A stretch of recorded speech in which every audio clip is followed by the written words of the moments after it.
इराव्या अद्वैर्य के ऊपर एकदम से कूद गई। अद्वैर्य एकदम से बिस्तर से लग गया।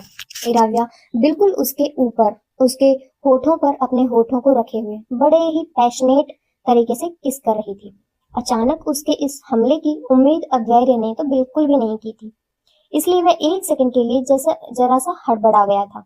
लेकिन जैसे ही उसने अपना होश संभाला, उसकी आंखें डार्क हो गई। उसकी पकड़ इराव्या की कमर पर और ज्यादा मजबूत हो गई। उसे करीब करके अपनी मुट्ठी में उसके बालों को पकड़ के और भी ज्यादा गहराई से होठों को किस करने लगा। अगले ही पल उसने इराव्या को बिस्तर पर लिटा दिया, खुद उसके ऊपर, और बहुत पैशनेट, बहुत बेदर्द तरीके से उसे किस कर रहा था। कुछ देर तक दोनों ने एक दूसरे को इतना गहरा और डीप किस करते रहे कि इराव्या को सांस लेने में प्रॉब्लम होने लग गई। लेकिन अद्वैर्य ने उसे फिर भी नहीं छोड़ा। ऐसा लग रहा था जैसे इराव्या ने उसे टर्न ऑन करके काफी बड़ी गलती कर दी थी, क्योंकि अब पीछे हटने का अद्वैर्य का भी कोई इरादा नजर नहीं आ रहा था। उसे जिस तरह से किस कर रहा था, ऐसा लग रहा था कि मानो सदियों से वह उसकी प्यास है और उसे अब मौका मिला है तो उसके हुस्न की आखिरी बूंद तक को निचोड़ लेगा। उसे इतना जबरदस्त किस करेगा कि उसकी जान ही निकल जाए। इराव्या का दम घुटने लगता है क्योंकि वह काफी देर से किस कर रही थी।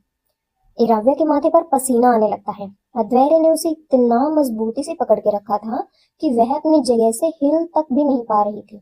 कहीं ना कहीं अब उसे रिग्रेट हो रहा था कि उसे इस आदमी को इतना नहीं उकसाना चाहिए था। अब तो यह उस पर बहुत भारी पड़ गया है। वह उसे पीछे धकेलने की थोड़ी सी कोशिश करती है, लेकिन अद्वैर्य जो पूरे तरीके से किस के नशे में डूब चुका था, उसे जैसे किसी चीज का होश नहीं था। पर जब वह अपने सीने पर इराव्या के हाथों को लगातार उसे पीछे धकेलते हुए महसूस करता है, तो फाइनली वह किसको ब्रेक कर देता है, क्योंकि ऑफ कोर्स वह उसे जान से नहीं मारना चाहता था। इस ब्रेक करते ही दोनों की सांस बहुत ज्यादा तेज हो जाती है। अद्वैर्य तो फिर भी खुद को संभाल कर जल्दी से नॉर्मल हो जाता है, लेकिन इराव्या, उसको तो ऐसा लग रहा था जैसे 2 सेकंड और ये किस चलता रहता तो मानो उसकी आत्मा तो शरीर छोड़ के पक्का निकल ही जाती। तभी दोनों एक दूसरे की आंखों में देखते हैं। अद्वैर्य की आंखें पैशन से बहुत ज्यादा डार्क हो गई थी, जिन्हें देखकर इराव्या के दिल की धड़कन बहुत तेज हो जाती है। अद्वैर्य ने इराव्या की आंखों में देखा, फिर नजरें धीरे धीरे सरकते हुए उसके होठों पर गई, जो कि सूज गए थे, बिल्कुल लाल हो गए थे। अद्वैर्य के दिल की धड़कनें जाने अनजाने इतनी तेज हो गई, वो इराव्या की आंखों में देखते हुए बोला, आगे से मुझे उकसाने से पहले एक बार सोच लेना। इराव्या के गाल लाल हो गए। उसकी नजरें झुकाकर अपने होठों को चबाने लगी। अद्वैर्य के चेहरे पर बहुत छोटी सी ही सही पर हल्की तिरछी सी मुस्कान केवल कुछ सेकंड के लिए आई। तभी अचानक उन्होंने किसी का गला साफ करने की आवाज सुनाई दी। दोनों जैसे ही पलट कर देखते हैं, हैरान हो जाते हैं। इराव्या हैरान थी, लेकिन अद्वैर्य के चेहरे पर कोई ज्यादा बदलाव नहीं आया था। उसके भाव बिल्कुल कोल्ड ही थे। दरवाजे पर अद्वैर्य की माँ खड़ी हुई थी और बगल में खड़ी हुई थी रेचल। दोनों ने अभी अभी इस पैशन से भरे किस को विटनेस किया। वे लोग अद्वैर्य से मिलने आए थे, क्योंकि उन्हें विकराल से पता चला था कि अद्वैर्य हॉस्पिटलाइज्ड है। तो वो दोनों इंतजार नहीं कर सकी और तुरंत हॉस्पिटल आ गई। उन दोनों ने जैसे ही वार्ड के अंदर उन दोनों को किस करते हुए देखा, तो उनकी तो हैरानी का कोई ठिकाना ही नहीं रहा था। रेचल के हाथों की मुट्ठियां इतनी जोर से कसी हुई थी कि उसके नए नए खूबसूरत से नाखून उसकी हथेली में चुभकर निशान पैदा कर रहे थे। उसे इतना गुस्सा आ रहा था कि बस वह इस लड़की को जान से मार देना चाहती थी। उन दोनों का नजदीक होना उसके बर्दाश्त से तो बिल्कुल बाहर था, मगर फिर भी अपने गुस्से को छुपाए हुए वो चुपचाप अद्वैर्य की मोम के साथ खड़ी रही। इराव्या एकदम से ऑकवर्ड हो गई। शर्म से उसका पूरा चेहरा लाल हो गया। उसने अद्वैर्य के सीने पर हाथ रख उसे हल्का सा पीछे धकेला। अद्वैर्य तुरंत खड़ा उठकर सीधा हो गया। इराव्या भी एकदम से बिस्तर से उतरी। उसकी साड़ी उथल पुथल हो गई थी, यहाँ वहां गिर रही थी, बाल बिखर गए थे। उसने तुरंत अपने साड़ी के पल्लू को वापस कंधे पर डालते हुए बालों को थोड़ा सा ठीक किया। अब वह अब भी उनसे नजरें मिलाने लायक महसूस नहीं कर रही थी, क्योंकि उसे काफी ज्यादा शर्मिंदगी महसूस हो रही थी। पर अद्वैर्य चुपचाप बिस्तर पर बैठा रहा। उसके एक्सप्रेशन हमेशा की तरह कोल्ड थे। जो थोड़ी बहुत नरमी इराव्या को किस करते समय उसके चेहरे पर दिखाई दी थी, वह भी अब पूरे तरीके से गायब हो चुकी थी और वह अपने पहले वाले रूप में आ चुका था। विद्या अग्निहोत्री चलते हुए आगे आती है सॉरी। उसकी नजरें इराव्या की नजरों से टकराती हैं। इराव्या थोड़ा ऑकवर्ड होकर मुस्कुराकर कहती है, हेलो मॉम। अचानक की इराव्या की बात सुनकर सब लोग हैरान हो गए। यह पहली बार था कि इराव्या ने विद्या को मॉम कहकर एड्रेस किया था, जबकि वह उसे हमेशा उसके नाम से ही बुलाती थी या फिर मिसेस अग्निहोत्री कहकर। विद्या उसे इग्नोर करके अद्वैरी की तरफ देखकर बहुत ही चिंता भरी आवाज में बोली, आदि क्या हुआ है तुम्हें? तुम हॉस्पिटलाइज्ड कैसे हुए? तुम्हारी तबीयत तो ठीक है ना? कहीं फिर से इस लड़के ने तुम्हारे साथ कुछ? इतना बोलते ही विद्या गुस्से से भरी डार्क आंखों से इराव्या की तरफ देखती है। इराव्या अपने निचले होठ को दांतों के नीचे दबाकर चुपचाप सर झुकाकर शर्मिंदगी से खड़ी रही। अद्वैरी ने कहा, mom what are you doing here? Advairi की आवाज उसके एक्सप्रेशन की तरह ठंडी थी, जिनमें कोई भी जज्बात नजर नहीं आ रहा था। रेचल अद्वैरी के पास आकर उसका हाथ पकड़कर बोली, आदि तुम कैसे हो? तुम्हारी तबीयत तो ठीक है ना? मोम को बहुत टेंशन हो रही थी तुम्हें लेकर, इसलिए हम यहाँ पर आ गए तुम्हें देखने के लिए। इराव्या की आईब्रोज आपस में सिकुड़ जाती हैं जब वह रेचल के हाथ को देखती है, जिसने अद्वैरी के हाथ को पकड़ा हुआ था। इराव्या अपनी मुट्ठी में साड़ी के पल्लू को कस लेती है। उसकी आंखें हल्की डार्क हो जाती है। यह चीज अब उसकी बर्दाश्त से बाहर हो गई थी, पर उसे कुछ करने की जरूरत ही नहीं पड़ी। अद्वैरी ने अपने हाथ को पीछे करते हुए काफी गुस्से भरी और फ्रस्ट्रेटिंग आवाज में कहा, आदि भाई या भैया वर्ड लगाना तुम आजकल कुछ ज्यादा ही भूलने लगी हो। How day you call me with my name only? और तुमसे कितनी बार कहा है मुझसे बात करते वक्त डिस्टेंस मेंटेन रखा करो। कोई मेरे इतना पास आए मुझे बिल्कुल भी पसंद नहीं है, भले ही वह कोई भी क्यों ना हो। Be in your limits. Advairi की अचानक की गई इस हरकत से रेचल बहुत बुरा मान जाती है। उसका दिल दर्द और जलन से तड़पने लगता है। उसकी खूबसूरत सी आंखें आंसू से भर जाती हैं। सॉरी भैया, मैं तो बस आपको लेकर थोड़ा टेंशन में आ गई थी। सॉरी। वह जब भी करीब आती थी, यह आदमी से इतना रूड बिहेव क्यों करता है, दूर क्यों धकेलता है, जबकि इराव्या को तो बाहों में लेकर बड़े मजे से किस कर रहा था। इसके करीब आने से तो उसे कोई प्रॉब्लम नहीं होती। यह लड़की उसे कितना टॉर्चर करती है, फिर भी वह पागलों की तरह बस इसे देखता रहता है। इसके लिए कुछ भी कर गुजरने को तैयार रहता है। विद्या जब यह देखती है तो उसकी आंखें भी गुस्से से डार्क हो जाती है। वह अद्वैर्य से कहती है, अद्वैर्य, अपनी छोटी बहन से बात करने का यह कोई तरीका नहीं होता। ये किस तरह से बात कर रहे हो तुम? हाँ। अद्वैर्य ने अपनी पलकों को उठाकर अपने मोम की तरफ देखा। अद्वैर्य की आंखों की डार्कनेस देखकर एक पल के लिए तो विद्या भी काफी नर्वस हो गई, लेकिन आखिर वह उसकी माँ है। अद्वैर्य ने कहा, मैं बिल्कुल ठीक हूँ, आप दोनों को यहाँ पर आने की तकलीफ करने की जरूरत नहीं थी। विद्या ने कहा, जरूरत नहीं थी? आखिर जरूरत कैसे नहीं थी? तुम बेटे हो मेरे, और इस लड़की की वजह से तुम हॉस्पिटलाइज्ड हो। क्या किया इस लड़की ने तुम्हारे साथ? अद्वैर्य, बस अब बहुत हो गया, मैं अब बर्दाश्त बिल्कुल नहीं कर सकती। विद्या इराव्या की तरफ देखकर गुस्से में बोली, तुम आखिर मेरे बेटे से चाहती क्या हो? उसे जान से मारने का इरादा है क्या? एक बात कान खोल कर सुन लो, अगर उसे कुछ हुआ तो मैं तुम्हें। इराव्या कुछ बोल पाती उससे पहले ही अद्वैर्य ने चिल्लाकर कहा, इनफ। अद्वैर्य के एकदम ऊंची आवाज में बोलने से एकदम से चारों तरफ सन्नाटा फैल जाता है। उसके बढ़ते गुस्से को महसूस कर तीनों के रोंगटे खड़े हो जाते हैं और कमरे का टेम्परेचर जैसे एकदम से धड़ाम से नीचे गिर जाता है। अद्वैर्य ने विद्या और रेचल की तरफ देखकर कहा, हम लोग कल पार्टी में मिलते हैं, मैं बिल्कुल ठीक हूँ, अब जाइए यहाँ से। कुछ सेकंड की चुप्पी के बाद विद्या चलकर अद्वैर्य के पास आती है।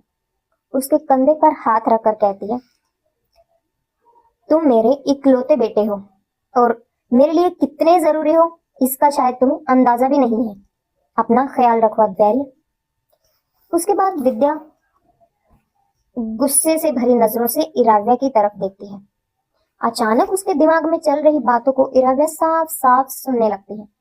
अगर इस लड़की ने मेरे बेटे को दोबारा चोट पहुंचाने की कोशिश भी की तो मैं अपने हाथों से इसे जान से मार डालूंगी। बहुत हो गया इसका।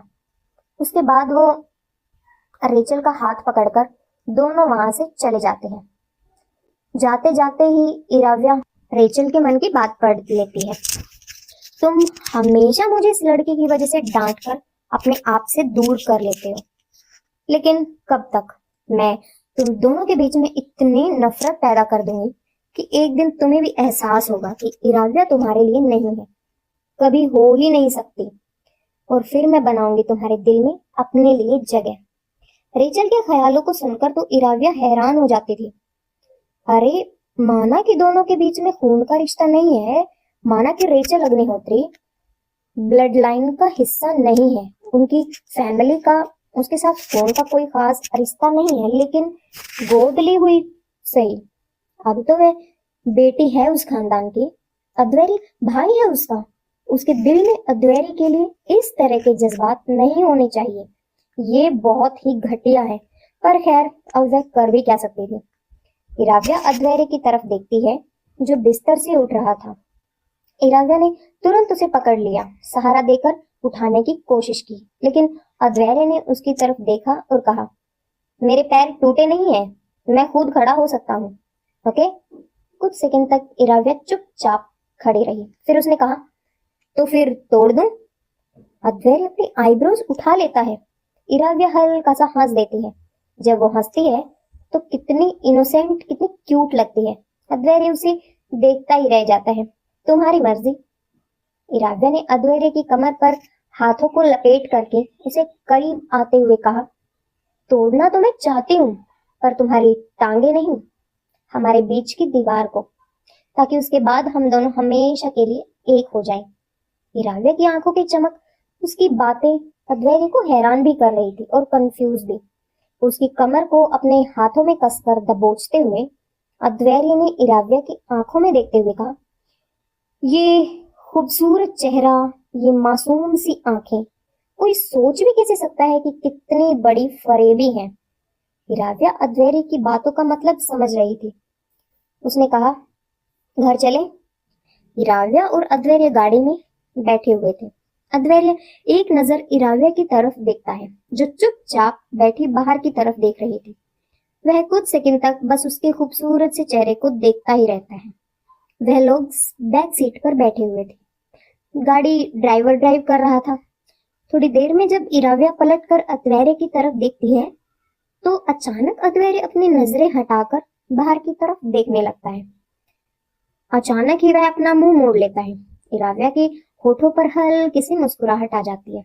वह जरा सा सरक के अद्वैर्य के करीब आती है। उसकी बाहों में अपनी बाहों को लपेट कर उसके कंधे पर अपना सर रख लेती है। अद्वैर्य चुपचाप अपनी जगह पर बैठा हुआ था। हल्की सी उसने नजर इराव्या की तरफ की, लेकिन उसके एक्सप्रेशन हमेशा की तरह जीरो ही थे। अद्वैर्य के एक्सप्रेशन हमेशा ऐसे ही रहते थे। उसके होठों पर कभी खिलखिलाने वाली मुस्कुराहट नहीं आती थी। हमेशा ऐसे ही ठंडा और खतरनाक चेहरा रहता था। जब से ही इराव्या जानती है तब से तो ऐसा ही था। इराव्या ने अपने मन ही मन कहा, बड़ी मुश्किल से भगवान ने मुझे एक और मौका दिया है, अब मैं इस मौके को गवाऊंगी नहीं। मैं तुमसे वादा करती हूँ, तुम्हें इतना प्यार करूंगी जितना कभी किसी ने नहीं किया होगा। थोड़ी देर में वे लोग घर पहुंच जाते हैं। दोनों गाड़ी से बाहर निकलते हैं। अद्वैर्य अपने कदमों को आगे बढ़ाता है, लेकिन इराव्या भागकर उसके पास आती है और फिर से उसके हाथ को अपने हाथों में पकड़ लेती है। अद्वैर्य आगे बढ़ते हुए इराव्या से बोला, तुम आजकल मुझसे ज्यादा चिपकने नहीं लगी हो? इराव्या मुस्कुराकर बोले, क्यों, तुम्हें अच्छा नहीं लग रहा? अद्वैर्य ने कोई जवाब नहीं दिया, लेकिन उसने कहा, मुझे लगा तुमने ये साड़ी अब तक जला दी होगी। स्ट्रेंज कि अब तक तुम्हारे पास है। इराव्या हल्की सी हैरान हुई, तो मतलब तुमने इसे नोट कर लिया था? इराव्या अब तक सोच रही थी कि शायद अद्वैर्य को ये साड़ी याद ही नहीं होगी, पर उसने नोट की, वो नोट कर रहा था, उसे याद भी है। अतीत में अद्वैर्य जब भी इराव्या को कोई गिफ्ट देता था, इराव्या उस गिफ्ट को उसके सामने ही जला देती थी, फेंक देती थी और पैरों के नीचे कुचल देती थी। उसने कभी अद्वैर्य का दिया हुआ कोई भी गिफ्ट एक्सेप्ट किया ही नहीं था। हाँ, ये साड़ी भी एक्सेप्ट करने का उसका कोई इरादा नहीं था। वो इसे भी जलाने वाले थे, पर किसी कारणवश उसके दिमाग से ये चीज निकल गई। उसने साड़ी को एक बार किसी कोने में फेंका तो दोबारा देखा ही नहीं। अंदर पहुंचकर इराव्या अद्वैर्य से बोली, तुम कमरे में जाओ, मैं तुम्हारे लिए दूध गर्म करके ला रही हूँ। अद्वैर्य ने आगे बढ़ते हुए कहा, कोई जरूरत नहीं है। यह बोलकर वह सीढ़ियों से होता हुआ बिना मुड़कर देखे अपने कमरे में चला गया। अद्वैर्य की हरकतें गलत नहीं थी, पर इराव्या जानती थी कि उसने उसे जितना तंग किया है, मेहनत भी खैर उसे उतनी ही ज्यादा करनी पड़ेगी। फाइनली वे किचन में जाती है और हल्दी वाला दूध तैयार करती है। थोड़ी देर में इराव्या हल्दी वाला दूध लेकर कमरे में पहुंचती है। कमरे में जब वो अंदर आकर देखती है तो अद्वैर्य उसे कहीं पर भी दिखाई नहीं देता। तो उसकी नजरें बाथरूम के दरवाजे पर पड़ती हैं, जहां अंदर से पानी बहने की आवाज साफ साफ सुनाई दे रही थी। शायद वो नहा रहा था। दूध के ग्लास को वो वहां पर रख देती है और फिर कुछ देर तक ऐसे ही बिस्तर पर बैठ जाती है। पूरे कमरे को देखने लगती है। इतने सालों की शादी में शायद ही कभी वह अद्वैर्य के कमरे में आई हो। आज वो कमरे की हर एक चीज को बड़ा गौर से देख रही थी। कमरे में कोई खास डेकोरेशन नहीं थी, बिल्कुल ब्लैक और व्हाइट कलर था, एकदम कलरलेस। यह देखकर इराव्या अपने मन में बोली, थोड़ा टचअप देना पड़ेगा कमरे को, कितना अजीब सा लग रहा है, यहाँ तो कोई कलर ही नहीं है। फिर वह खड़ी होकर यहाँ वहां टहलती है, कुछ चीजों को टच करती है, फिर वह अलमारी खोलती है और गौर से अद्वैर्य के सारे कपड़ों को देखती है। अद्वैर्य के कपड़ों को देखकर उसके होठों पर हल्की सी मुस्कुराहट आ जाती है। वह अद्वैर्य की टी शर्ट को चेक करती है। यह बिजनेस सूट, यह शर्ट, ये बहुत सारे कपड़े थे जिन्हें पहनकर अद्वैर्य बिल्कुल हलक में सांस अटका देने वाला गजब का हैंडसम लगता था। उसने एक टी शर्ट को बाहर निकाला और प्यार से उसे सहलाने लगी। धीरे से उसके करीब करके आंखों को बंद करके एक जोर की खुशबू ली। उसके कपड़ों से अब भी उसके परफ्यूम की, उसके जिस्म की महक वह महसूस कर सकती थी। उसके दिल की धड़कनें जाने अनजाने तेज हो गई और उसने उस शर्ट को अपने सीने से लगा लिया। होठों पर मुस्कुराहट और बंद आंखें, जैसे वो अद्वैर्य को अपनी बाहों में इमेजिन कर रही हो। तभी उसके कानों में आवाज पड़ी, मेरे कपड़ों के साथ रोमांस हो गया हो तो मैं पहन लूं? इराव्या तुरंत अपनी आंखें खोलती है। वह जैसे ही पलट कर देखती है, बाथरूम के दरवाजे के बाहर अद्वैर्य खड़ा हुआ था। टॉवल उसकी कमर पर लपेटा गया था। उसके बाल गीले माथे पर आ रहे थे। चेहरे पर हमेशा की तरह कोल्डनेस, आंखों में एक अजीब सा ठहराव। लेकिन ओ माय गॉड, उसकी मस्कुलर बॉडी इतनी आई कैचिंग थी, जिसे देखते ही राव्या की धड़कनें तेज हो गई। वह अपने मन ही मन बोली, ओह डैम, मेरा हस्बैंड कितना सुपर सेक्सी है यार, क्या बॉडी है इसकी, मैंने तो कभी ध्यान ही नहीं दिया। मैं भी कितनी बेवकूफ थी, अपने इतने सेक्सी हस्बैंड को छोड़कर उस हरामजादे कमीने। इतने सोचने के बाद वे शांत हो जाती है और एक गहरी सांस लेकर मुस्कुराकर आगे बढ़ती है। अद्वैर्य की नजरें उसके ऊपर टिकी हुई थी। हाथ में पकड़ी हुई टी शर्ट को उसने अद्वैर्य की तरफ बढ़ा दिया। अद्वैर्य ने हाथ आगे बढ़ाया और शर्ट को लेने लगा, लेकिन इराव्या के दिमाग में कुछ नौटी हरकत चल रही थी। उसने टी शर्ट को एक तरफ से अपने हाथ में पकड़े रखा। अद्वैर्य ने जब हल्का सा करीब खींचा तो टी शर्ट के साथ वो भी उसके सीने से जाकर चिपक गई। एकदम से इराव्या के नजदीक आने से अद्वैर्य की धड़कनें तेज हो गई। इराव्या ने जब अपनी उंगलियों से उसकी बॉडी को टच किया तो उसके रोंगटे भी खड़े हो गए। धीरे से उसने प्यार से अद्वैर्य की बॉडी को अपनी उंगलियों से सहलाया। अद्वैर्य चुपचाप उसे देखे जा रहा था कि वो आखिर कर क्या रही है। पहली बार इराव्या ने अद्वैर्य की बॉडी को इतना शिद्दत के साथ टच किया था। ऐसा लग रहा था जैसे उसकी उंगलियों को एक बहुत ही प्यारा और अनोखा सा एहसास हो रहा है। वो इस एहसास को जी लेना चाहती थी। इस बॉडी को टच करते हुए धीरे धीरे उसकी उंगलियां चलकर नीचे की तरफ गई। फिर उसने ऐसी जगह पर टच किया कि उसकी आंखें अचानक ही उदास हो गई। वो जगह जहां पिछली जिंदगी में टेरेस पर खड़े होकर उसने पर चाकू से हमला किया था, उसे जान से मारने के लिए। यह सोचते ही अचानक ही उसे अपने सीने में दर्द महसूस होने लगा। पलके उठाकर जब वह अध्वर्य की तरफ देखती है तो वह चुपचाप उसे बस देखती ही रहती है, और वो भी उसको चुपचाप देख ही रहा था। आदि, आई सॉरी, उसके मुंह से सिर्फ यही शब्द निकले थे। अध्वर्य चुपचाप खड़ा रहा, कुछ बोला नहीं। इराव्या आगे बढ़ी और हल्के से अध्वर्य की कमर पर हाथ लपेटते हुए उसे हग करके उसके सीने पर अपना सर रख लिया। अध्वर्य शर्ट को कस के मुट्ठी में पकड़े हुए चुपचाप खड़ा था। उसने इराव्या से कहा, मुझे पता तो नहीं है कि तुम्हारे दिमाग में क्या चल रहा है, लेकिन हाँ, मैं इतना जरूर समझ गया हूँ कि इस बार तुम किसी चीज को लेकर कुछ ज्यादा ही डिटरमाइंड हो। ये मेरे चुंगल से आजाद होने का कौन सा नया तरीका निकाला है तुमने? पहले प्यार से मेरे भरोसे को जीतना और फिर मेरी पीठ में खंजर घोंप देना। इराव्या की आंखें नम हो गई। अध्वर्य की बातें चुभ रही थी, लेकिन उसे सुननी पड़ रही थी। अध्वर्य ने इराव्या के कंधों को पकड़कर उसे अपने आप से अलग किया। दोनों एक दूसरे की आंखों में देखने लगे। अध्वर्य बोला, मैं मरते दम तक तुम्हें नहीं छोड़ूंगा इराव्या कपूर। तो अगर गलती से भी तुम्हारे दिमाग में थोड़ा सा भी यह भ्रम है कि किसी भी तरह तुम मुझसे आजाद हो सकती हो, तो यह तुम्हारी बहुत बड़ी गलतफहमी है। इसे तुरंत अपने दिमाग से निकाल दो, क्योंकि इस जन्म में तो ऐसा बिल्कुल भी नहीं होगा। तुम चाहे मेरे सामने कितना भी ड्रामा कर लो, पर तुमने जो सोच रखा है, मैं उस चीज में तुम्हें कामयाब बिल्कुल नहीं होने दूंगा। तुमने आज तक मेरा सब्र ही देखा है।